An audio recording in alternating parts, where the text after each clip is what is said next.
ಮಣ್ಣಿನವನು.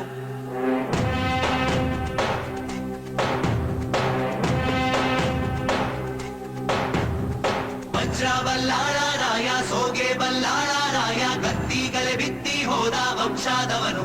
ಈ ಸೀಮೆಗೆ ಶಿವ ನೀಡಿದವರವೋ, ಈ ಊರಿಗೆ ಇವಾಲದ ಮರವೋ. ಮೂರು ಸುತ್ತಿನ ಕ್ವಾಟೆ ಗತ್ತಿಗೆ ನಿಂತ ಗರಡಿ ಮನೆ ನಾಯಕ. 6,000 ದಂಡು ಬಂದರು ಬಿಡನು ಕಾವಲಿನ ಕಾಯಕ. ಕಾವೇರಿಯ ಕಾಲಂಚಿನ ರೈತ, ಈ ಊರಿನ ಚಿರಶಾಂತಿ